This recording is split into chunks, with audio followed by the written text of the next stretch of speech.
Hello. How's everybody doing? How's things? I think we're going live. Should be. There we go. Hello. How is everybody doing? How's things? How has your week been? How's life, the universe, and everything? All one of you who have voted in the poll says it's almost over. Yes. Yeah, how's things? Hello to Sophie and Essentialist if you guys are still here, and to the between 1 and 3 other people who are here and watching. Hello, how you guys doing? How's things? Hello, Michael. It's saying my card can make over $2.50 a day in nice hash with the GTX 1080. Is it worth it if I need to pay for electricity? Can you find out how much electricity in terms of watts a GTX 1080 would use while mining? If you can tell me that and how much you pay for electricity, then that would be good. But in general, the answer would probably be no, because $2.50 a day, while that sounds great, you're quite plausibly paying 50 cents to $1 or more in electricity for that sort of card. So in general, probably not. But if you can tell me how much power and how much you pay per kilowatt for electricity, that will I can iron that one out for you. Hello Simon, how you doing? Hello Luca, how are you doing? How's things? I finally sorted out my schedule, so I can't watch all of this. Fair play. Well, thank you for stopping by for as long as you can. Yeah, fair play. And yes, the news, the EU will be forcing, not specifically Apple, technically. They're thinking about. They have suggested that you can.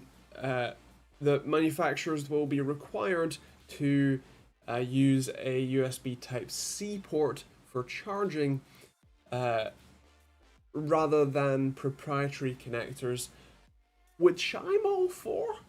I have not looked into the rule in and of itself because I only saw it earlier today, but the thing that I would be interested in knowing specifically is what counts as a device under this these rules.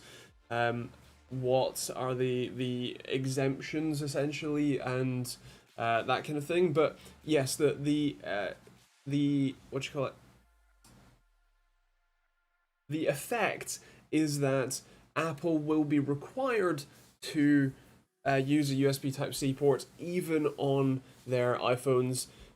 Although I should make it clear they are already using USB Type-C ports on a number of their iPads. So this clearly isn't a massive switch for them. It's just the insane amount of money that they make from using lightning cables. Probably, well, yeah, they're probably going to be they probably need to be forced into using Type-C for anything that doesn't require an immediate breakout to, USB or even technically Thunderbolt if they really wanted, or I suppose USB 4 when that's the thing. So yeah. Hello John, how you doing? How's things? You're on time indeed. Welcome. Madness. And hello Stavarnio, how you doing? Hello to Chris, how you doing?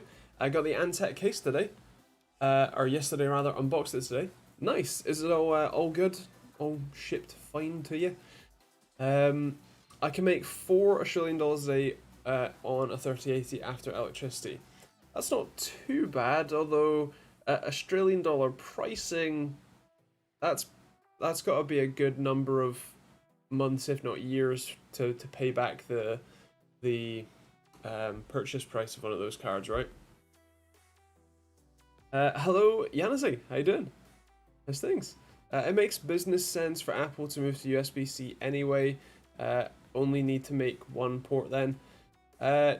Yes, to a degree. Like I said, for their highest volume devices, aka the iPhones, the amount of money that they make from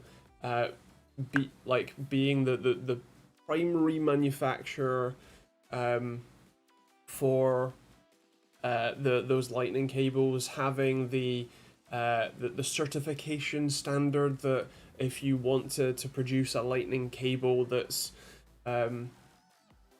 certified to work properly, then you need to pay Apple some money. All of that adds together to be a pretty compelling business proposition, and I would very much assume or surmise that that income stream greatly exceeds the manufacturing cost of manufacturing the lightning port and designing that into devices, as well as now also using the USB Type-C port, which they wouldn't necessarily need to manufacture in some of the other devices. I can't tell if the camera's like gone up a bit. I don't think it has. It's also zoomed to the same amount, so I might have to sit up a bit for you. There you go. Hello, Jamie. Have you heard the new UK driving laws? The update to the highway code. If that's the case, then yes. In fact, I think I was one of the people they surveyed, like 6 or 12 months ago when they were suggesting those changes. If I remember rightly, there really wasn't all that much that was different. If I've missed something else, if there's something else that's new, then feel free to let me know. Hello, Mr. Potato. How's things? I saw your video on the first in-person event you went to. That looked like fun. Ah. One of the reasons why I don't go to many events, actually, there's a lot of reasons why I don't go to events. But one of the reasons is almost every event I've ever gone to is pretty much exactly what you had there. They're almost always just an excuse to have a piss up, basically. And occasionally there's some products, and occasionally they give you a half an hour to an hour speech that, like, I have ADHD, I can't sit still for more than 2 seconds. I fell asleep in an introductory lecture at Glasgow University that was 30 minutes long, was about a course I was genuinely interested in, and I wasn't tired. I should probably give you an idea. Well, I say an introductory lecture. It was on an open day. Like, I walked into that room voluntarily without any obligation to actually be there. Anyway, no trailer tests for people passing after 1997. Oh, interesting. Nice. Then I guess that means I qualify to drive the trailer. I think I already did to some degree, but it was... where's the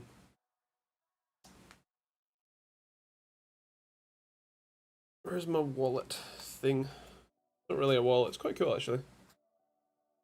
But since I'm technically semi-sponsored by Ridge, I won't show it to you. Where's the thing? No, you're right, I don't. I don't have the B license. I have the B and the AM and the A2 and the F, K and Qs, but nothing else.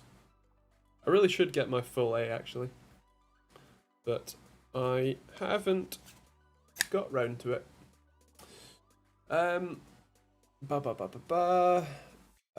What's a cheap and profitable mining card? My dad's friend convinced him to get into it. Generally speaking, anything on the AMD side is relatively profitable. The new 30 series is also relatively profitable. The trouble with mining on a single card is you're not really making, it's not kind of the most efficient.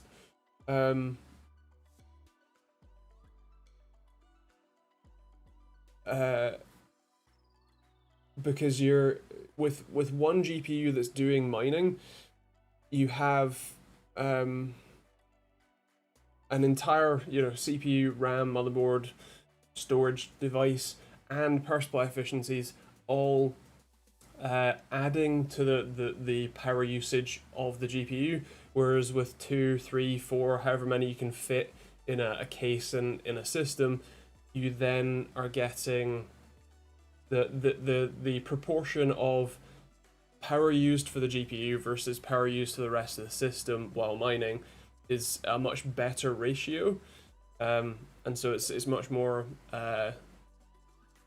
efficient essentially.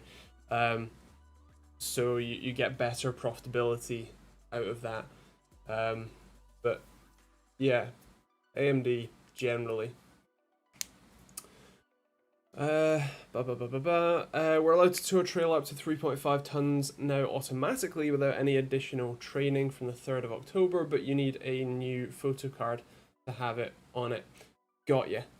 I wonder if it would count if because you can go to DVLA's website and check your entitlements, and so I wonder if that would qualify it enough, or if you actually need it on your photo card that you have on you. I suspect it's probably the one you have to have it on you, but anyway.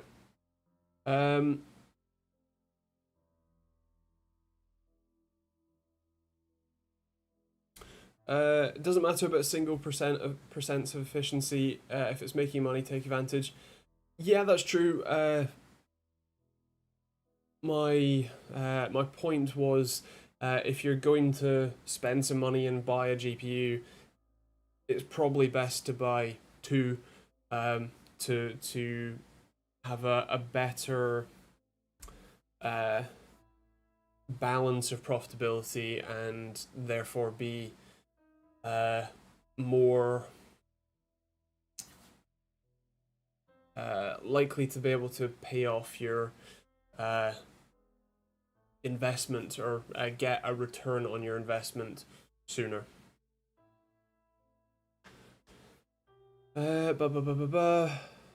Unboxed my Mate View today. Seems pretty good.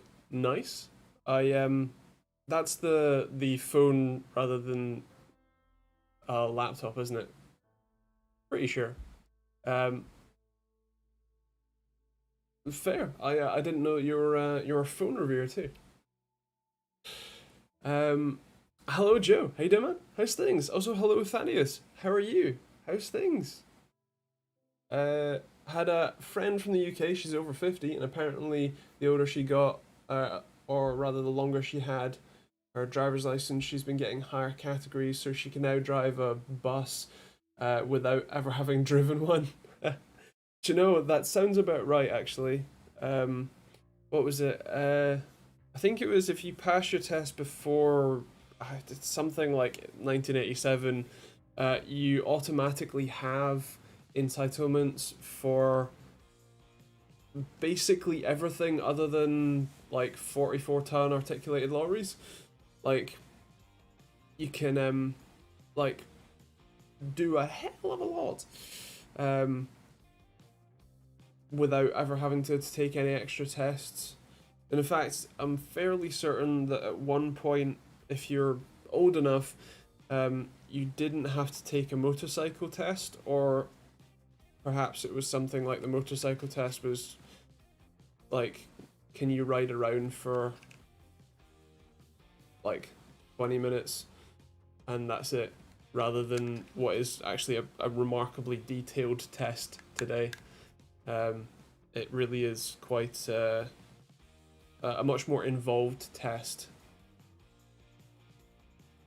Oh, the mate views the monitor, right? That's and it clicked that it wasn't the laptop, as I said, but I remember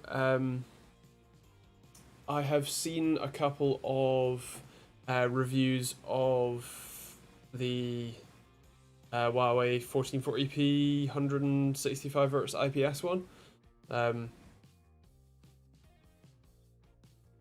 So I imagine that's going to be fairly decent. Oh, 3840 by 2560 is definitely a weird resolution to have.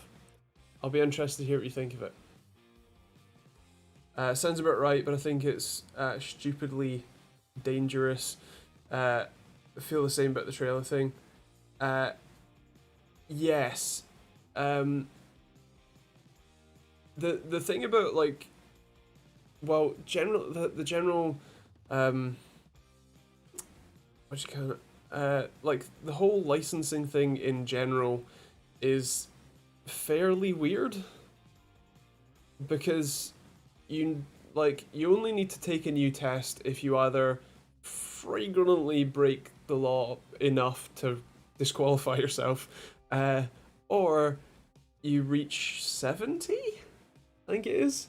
But you can pass your test at 17, and as long as you don't get caught frequently breaking the law enough, you can not take another driving test for, what would that be, 53 years?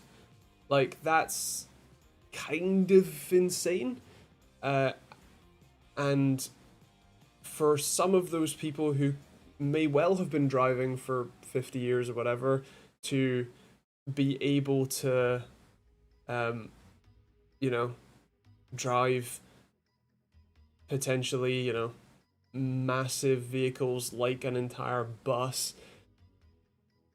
it's kind of crazy without any extra tests or checks quality needed. And I do like I kind of it would be nice if there was some actual recognition of like further tests and training built into the license. So in the UK, if you pass your test, you can then do additional certificated training with driving instructors that doesn't actually count for anything in a license sense. It technically counts from an insurance standpoint because you can say, have you passed any additional driving qualifications? And you can go, yes, this one, this date, here's the certificate number, whatever. And in theory that drops your insurance premiums. But it would be nice if there was some level of recognition in the license itself to show that you have done more advanced training, you have various levels of, or you've done various different courses and tests and stuff. I suppose to a degree like the motorcycle licenses, because that's AM, which you can get when you're 16, which you get as a provisional license, which lets you ride around with L plates on. When you're 16, it's a 50cc motorbike, moped, whatever.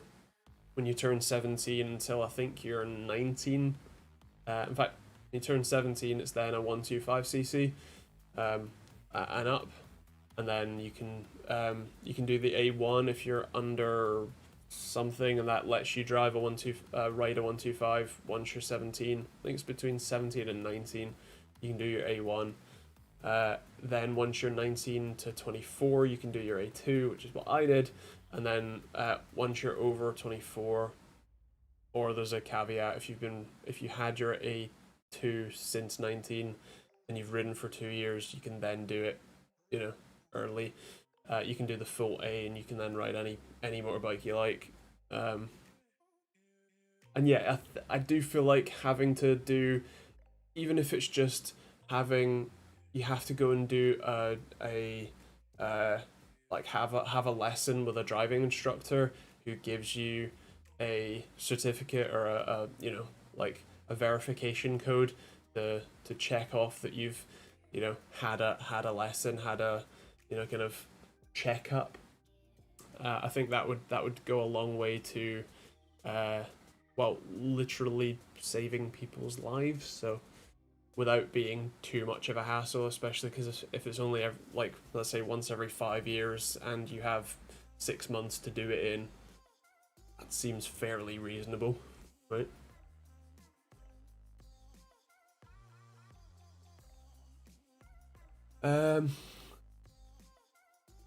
Should disclose I've been driving passenger vans professionally for the past 5 or 6 years, so I'm a bit biased. Nice. Just don't turn into American. The US driving laws are, yeah, I've heard some of them. Anyway, tech. Time to microwave a kebab for dinner. Nice one. That's not tech. Um, do you know what? I'm just gonna carry on. What will happen if I lower the voltage on my CPU? How much I want? My CPU can crash because it doesn't have enough voltage. So yes, the answer is you can lower your voltage as much as you like, but it will you will be making it unstable essentially. So the lower you go without lowering the clock speed as well, the lower the less stable it will be, to the point where it then won't be usable. So you can try. It's called undervolting, and you certainly can to a degree on some chips. Can't remember about the 7700, but because if I remember rightly, you have a 7700 and not a 7700K.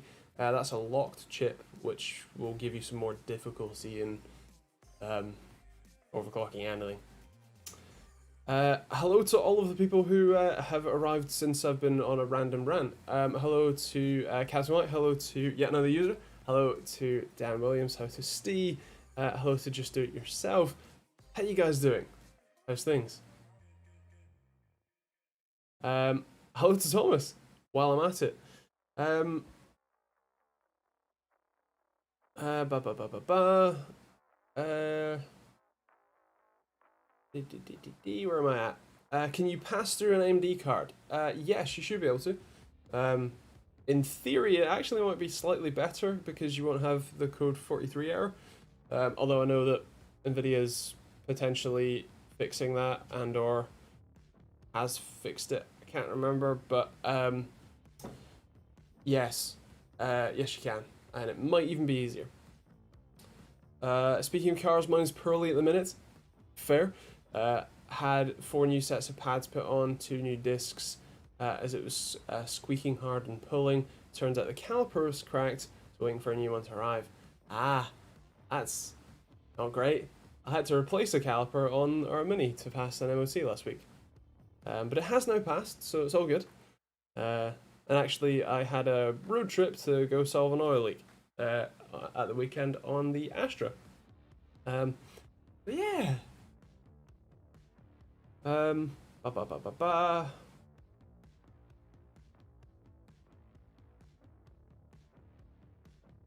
Here in the US, you don't even need a license to drive half the things they allow on the road, a couple of which I've seen in the interstates, and I'm from Massachusetts, I assume, so I see a lot of speeders. Nice. Yeah, the US is an absolute Wild West, man. Tech question. Any quick shortcut to switch Mystic Light RGB off on headphones? I keep thinking the police are outside. Nice. So I assume that you are wearing a set of MSI headphones, in which case I would assume that you just need the MSI Mystic Light like app on your PC, and you can set it to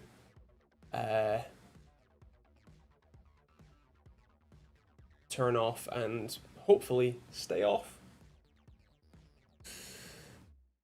Open the headphones and desolder the LED. He did say quick. Oh dear. I think it's mad I can drive a car with a trailer with my normal license, but no more than 3 tons total. But I can also jump in my friend's farm tractor with a trailer up to 31 tons. Wow, really? That's mental. Oh dear. A couple of weeks ago, I saw a moped doing about 60 on 95. That's what happens around here when there's no police cars trying to catch anyone. Fair. That's, yeah, like I said, Wild West. I just dodged COVID, so yay. Nice. But I'm sick like a leaking CLC. Well, I'm glad that there's no COVID, but I'm sorry to hear you're sick, and I hope it resolves quickly. How was your week? Yeah. It was time that passed. I've been having a tough week with mostly my brain chemistry. I'm switching over to a new technically actually a lower dose of my crazy pills, which I very much hope resolve it.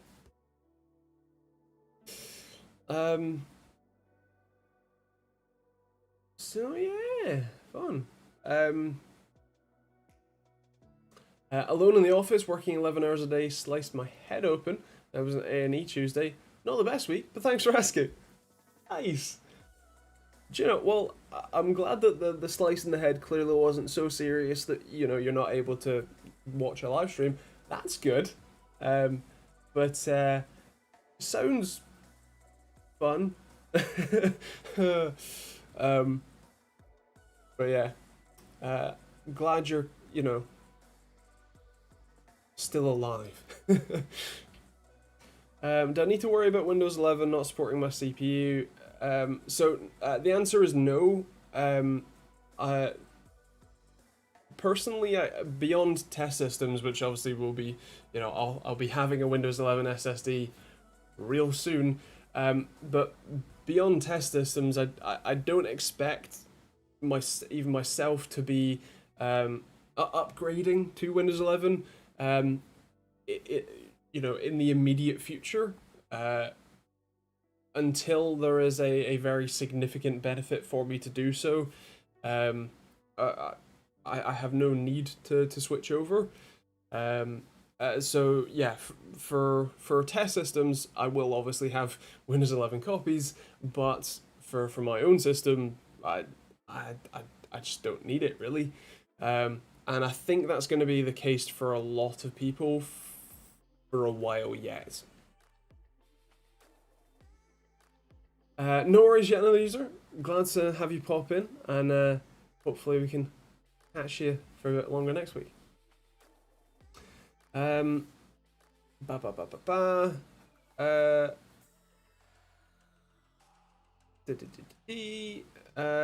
oil is just above minimum at 2,000 miles. Have to top up tomorrow. Ouch. Is that it's the 4-cylinder or is that the 5-cylinder? Either way, does it really chug that much oil? Because mine barely goes through any. My GH5 is being shipped tomorrow. Nice! Hopefully it should arrive next week from the US. Very excited. Spent many hours watching videos on it. Nice one. I bet I can... I very much know the feeling when you've got something, you know, pretty big and fancy arriving. You spend a lot of time watching different videos. Specifically, you only ever think to watch them after you made the purchase. Which I know as a tech reviewer I really should learn that lesson. But I don't. So yeah, hope it travels quickly. I jumpstart my mum's 08 Prius last night. She made me hold a fire extinguisher because she was scared the car would explode. Now the hood is not closing fully. What do I do? So first of all, nice.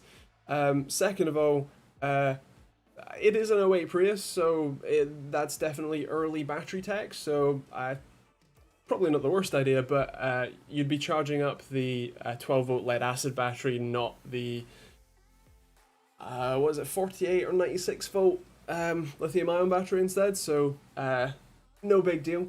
As for the hood, or the bonnet, as we would call it, not closing.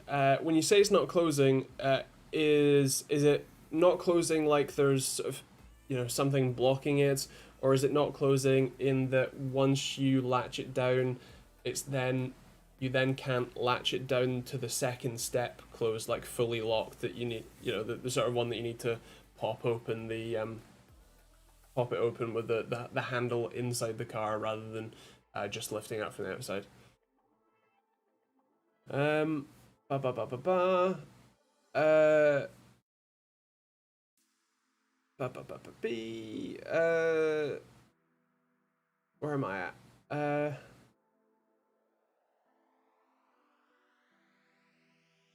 Have you seen the rumors about Intel 12th gen? Do you think any of it stack up? I did see some rumors because Essentialist posted one on the Discord. From what from the image that he shared, I think it was the like 12900K or whatever was meant to be hitting like 35,000 points in Citybencher 20 multi-threaded, which for comparison, a 5950X would hit about something like 28,000. So that's a pretty significant point advantage.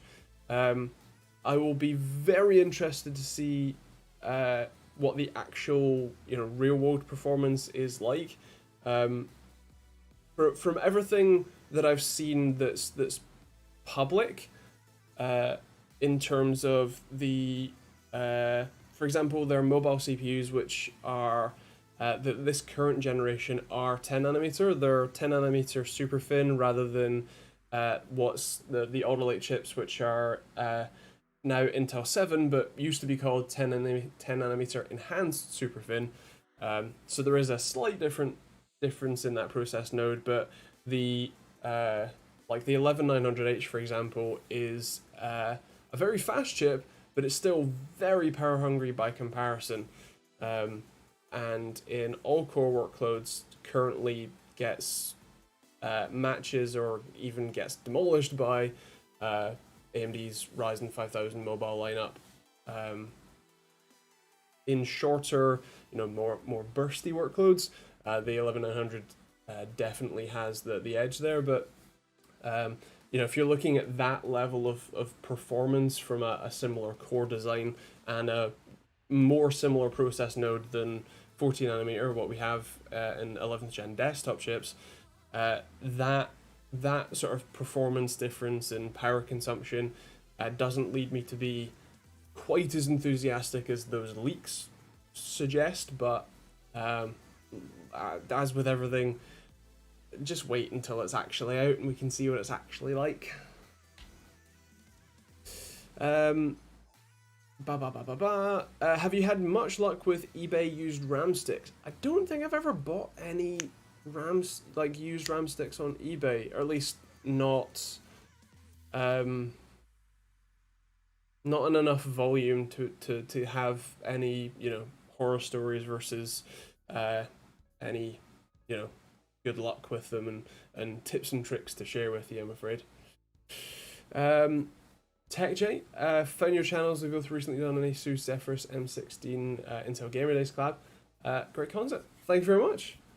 What's MC in the BIOS? It is multi-core enhancement. It is Asus's way of saying we're going to mess with the power limits to give you more performance at the cost of higher temperatures and higher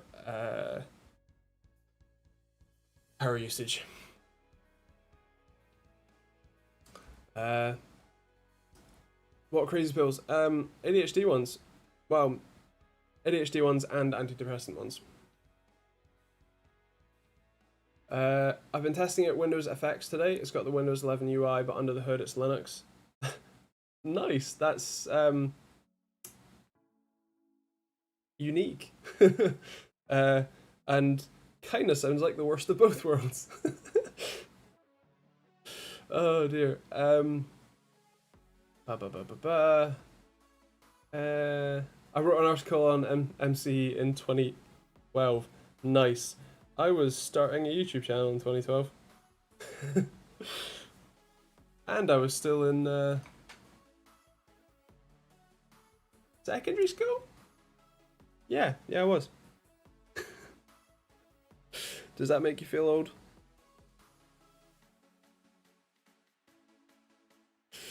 Oh dear. Where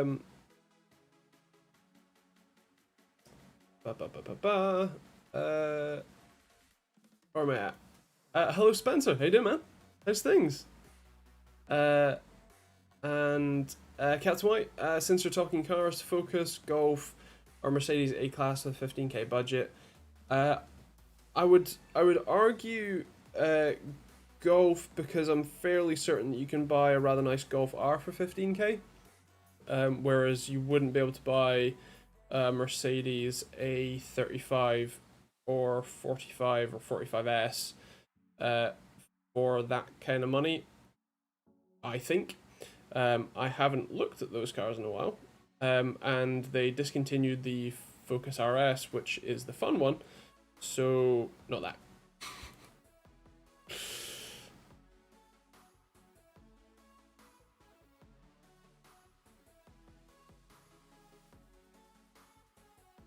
Golf R insurance is nuts, though. That is true. That would be a considerable downside for anyone who isn't old enough to have cheap insurance on that.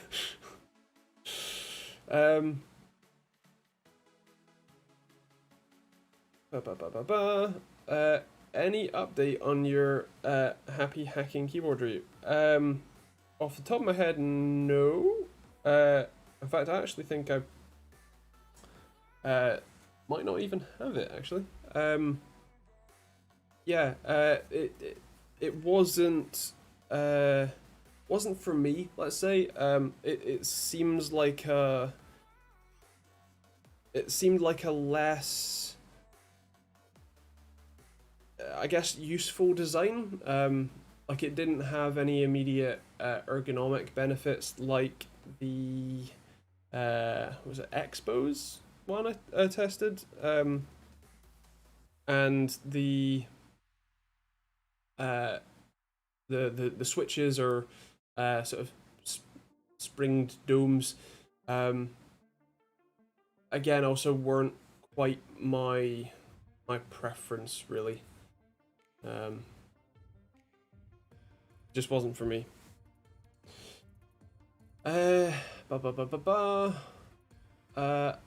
There's been new research showing that fast charging battery at an initial high temperature, like 60 degrees C, improves its ability to retain peak capacity. That's interesting, actually. That is certainly counterintuitive to what we, I suppose, have been told.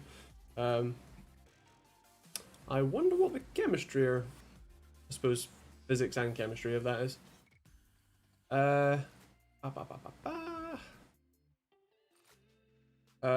Andy, I've just had a look at Phantom Gaming motherboards for the case, and I might just paint the metal bits with a PG logo so I don't have to spend £200 on a matching motherboard. Fair. I mean, I'm sure that it wouldn't be the end of the world if you didn't,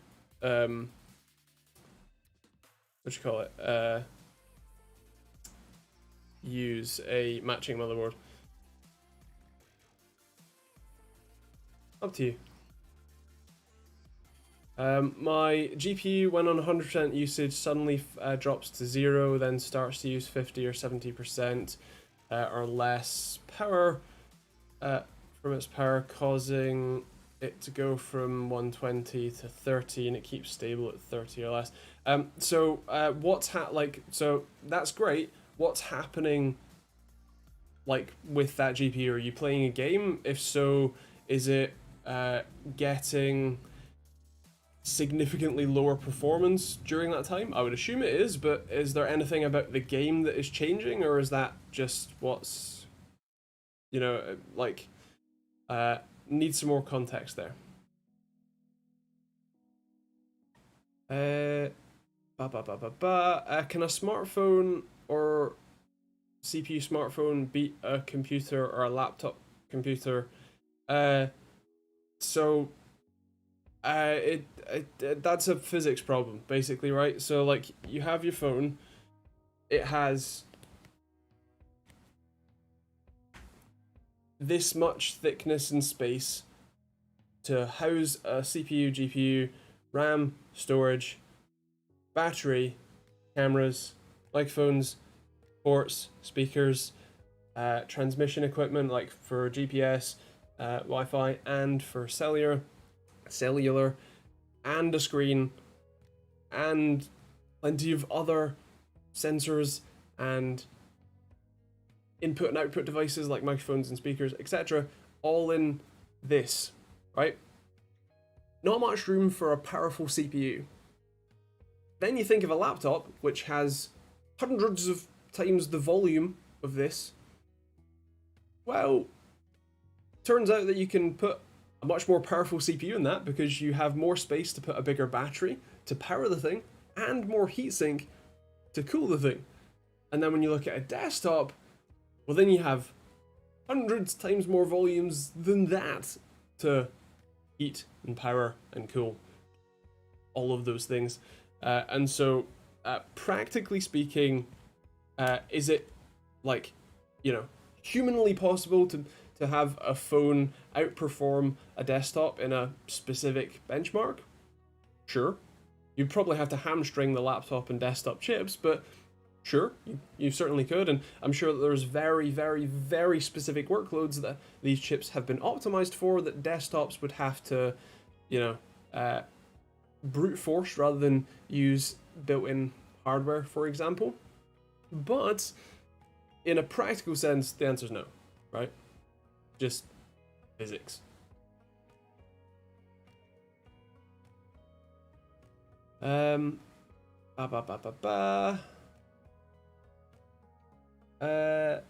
I at? Will you be getting any new Logitech headsets in? I have no idea who Logitech's PR company is anymore. They chop and change every like 6 to 12 months, and they never think to let me know that they're chopping or changing. And so I can be bestest of friends with one PR agency, and then they don't tell me that they're no longer the PR agency. And by the time I think to actually try and find someone to get something, they've changed like 3 more, and they go, oh, well, I think they moved to this one, and then I email that one, and they're like, oh, we don't know, they just stopped using us. I'm like, cool. Guess I won't review another Logitech product for another year. Or 3. So yeah. So yeah, if they can get in touch, or if I can find them, happy to. Chances of that happening, probably fairly slim. Not tech related. What are your thoughts on the HGV shortage and stocking issues that are rising? I've noticed in Tesco a lot of empty shelves. I'll be honest, I kind of expected it. Not gonna lie. Kind of saw that one coming. But yeah, it's it's probably only going to get worse. Riot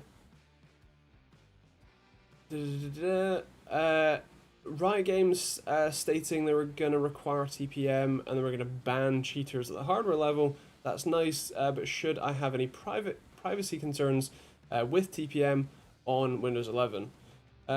So as far as I'm aware, the answer is no, but I am very much not qualified to answer that question to the fullest extent possible. So I'm going to go with, as far as I know, the answer is no. It's it's fine. But I could be woefully misinformed or underinformed.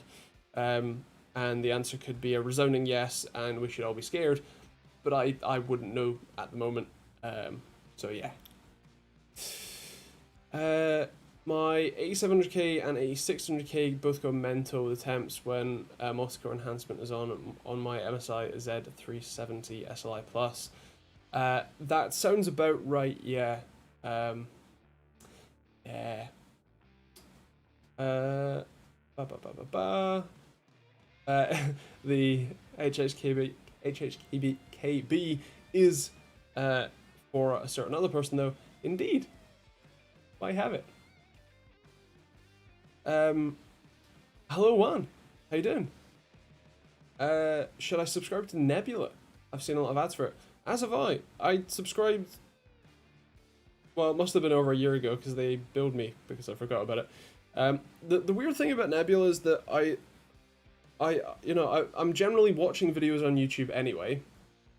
So then I start, like, I'm subscribed to channels who, have content on Nebula, but I end up just watching the video on YouTube because that's where I already am. I don't want to, like, start watching a video, remember that it's on Nebula, then go to Nebula, find that video, then watch it there, only to then close it and come back because, there's, like, every other channel I watch is on YouTube instead. Like, it's difficult. Where am I at? But my Android can run Fortnite. Sure it can.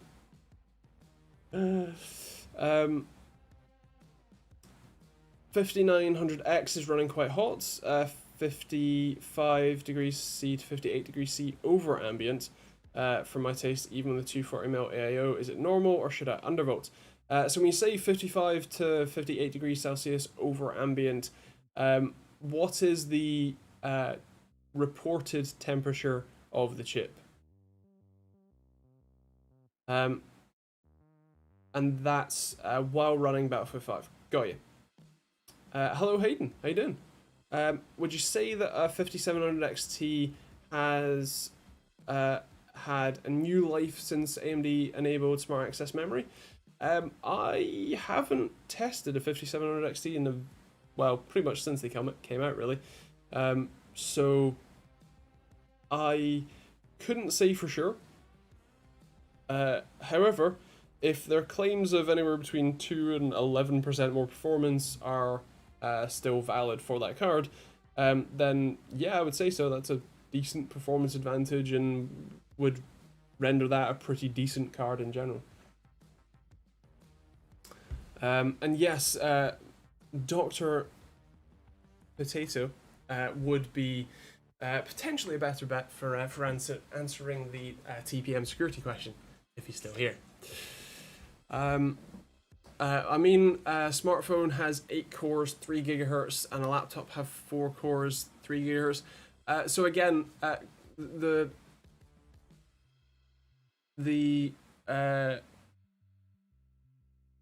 you can't just compare metrics like cores and clock speed across different CPU families.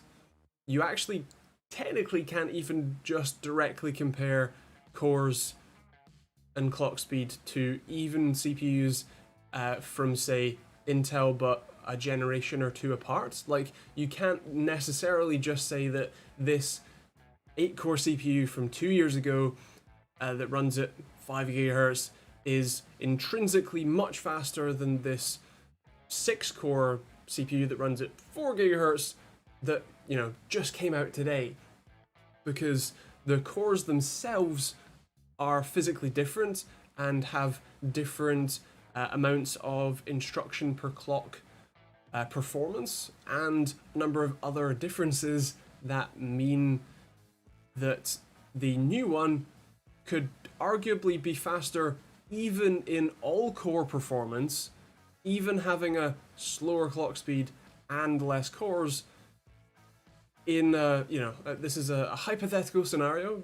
I'm spitballing here, but that is a perfect possibility. So to say that a 8-core CPU that might be in your phone that may or may not run at 3 gigahertz, although I think that's fairly rare, but even pretending that's the case, comparing that to a desktop or even laptop quad core that also runs at 3 gigahertz, again, chances are the laptop one is probably significantly faster. And to make that point, just hammer that home, the 8-core CPU that's in this phone has 4 cores that are the performance cores, or the big cores, and 4 cores that are the little or efficiency cores. And that's just this phone.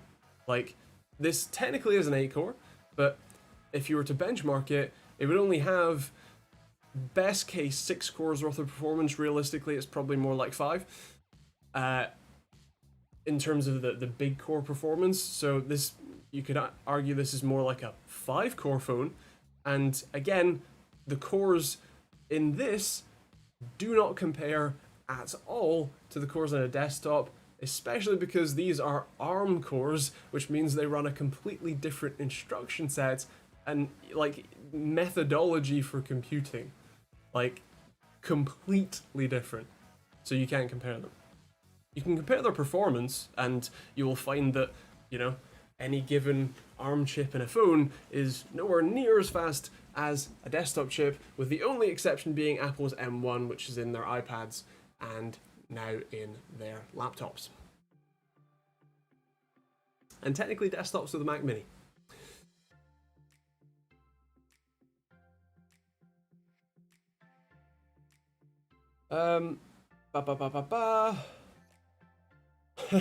Hayden, I agree. One,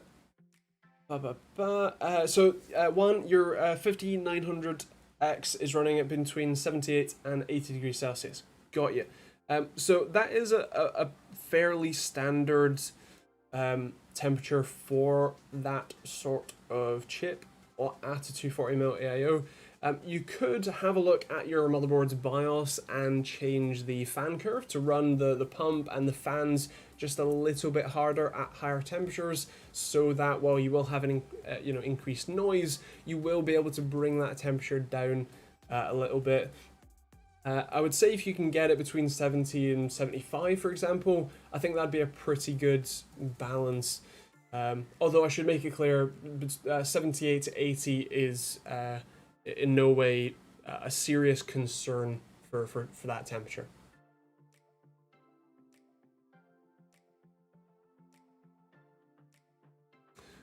Is it possible to bottleneck a Ryzen 3600 with AAA games in 2021?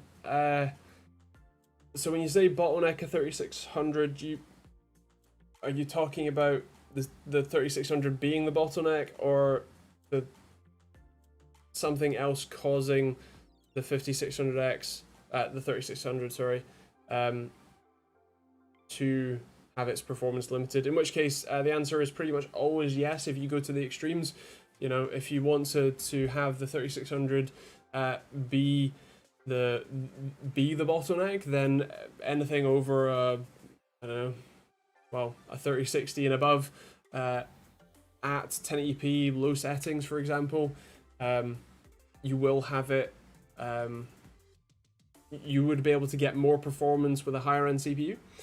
And obviously on the other end, on the other side of that spectrum, if you put a GT 1030 or whatever in it, then yes, you can definitely get way more performance out of that CPU. So the answer is pretty much always yes. Practically speaking, also yes, the 3600, while it is a perfectly reasonable chip, you definitely can get more performance out of even jumping up to 5600X, even in AAA games, specifically at 1080p, and even to a lesser extent 1440p sometimes, depending on your GPU.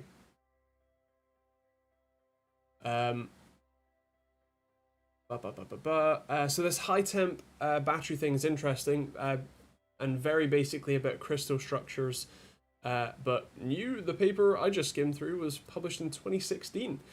The funny thing about battery technology is that like there are it seems like every week there is a new paper released about battery technology that uh, claims revolutionary technologies. The main thing is having those technologies then make their way into the market and actually have physical products that you can either go and buy directly, or buy products with this new tech in, that are actually available. Because the vast majority of the battery research that should be able to make significantly longer lasting, more efficient, higher capacity, higher discharge rate, higher charge cycle, capacity, and less environmentally harsh to produce, uses less generally kind of banned materials like cobalt. All of those things are still not widely available in the market. It just takes so long for those sorts of technologies to become a commercially viable process rather than just a scientific paper.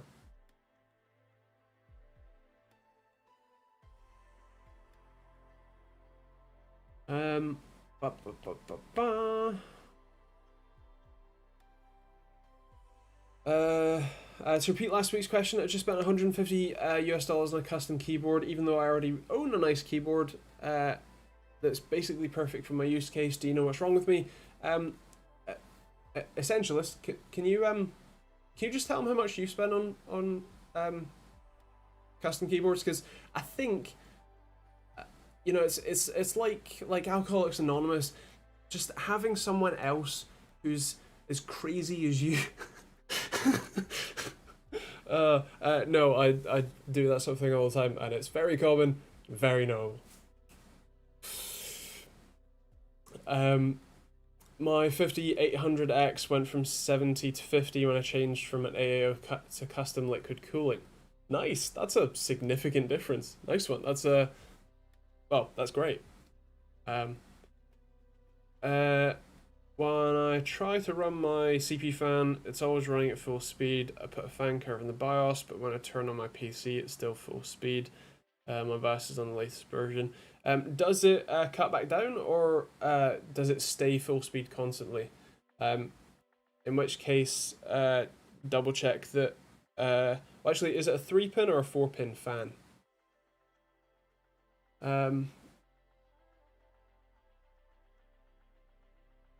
Also, while I've still got you, I think I mentioned this last week, but I've been working on it even more, and my open source response time tool is almost done. So I've tested it a number of times. I've added some more features after talking to Tim from Hardware Unboxed. There's the sensor for you. But this, so the software that I wrote for it, the desktop program, now has the ability to flash the firmware of the board automatically, which I'm really happy about. It also now has a software updater, like an automatic updater. So whenever I push a new update to GitHub, it will be able to automatically download and install that update for you, and then prompt you to see if you want to update the firmware on the board as well, which is great. I added averaging so that it will run. You can have it run multiple tests in a row and then average all of that data to catch out any of the discrepancies that come from effectively measuring analog stuff digitally. It's apparently, well, as I found out, painfully complicated. Yeah, that's working. And so yeah, I've got a few more bugs to work out, a few more tests to run, and then in theory, maybe, possibly, it might be done and ready to talk about. So yeah, I'm excited.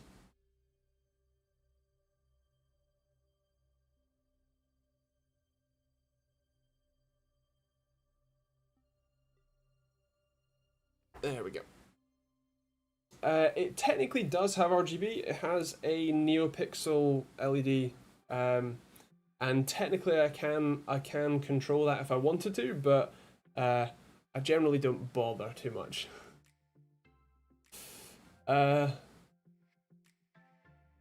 Michael, yes, it is very difficult to compare CPU, laptop CPUs or desktop CPUs to mobile ones. Logical robots, it is indeed, although we're pretty much at time. So if you've got any questions, be quick. Otherwise, thank you everybody else for watching. And as always, these are every Thursday night, 8 PM UK time. So if you want to pop back next week and ask any more questions or just hang out and chill, feel free to do so. As always, a load of links in the description for t-shirts like this, or if you want to support directly, you can be a cool YouTube money man like Chris in the chat with his fancy logo. Or you can support on Patreon instead, and you both get access to our Moneyman Discord chat, so you can check that. Yeah, that's kind of it, really. Thank you very much for watching. Hope you enjoyed it, and we will see you all next week. And obviously videos for tomorrow, Monday, and all that jazz. Yeah, it's fine. Bye.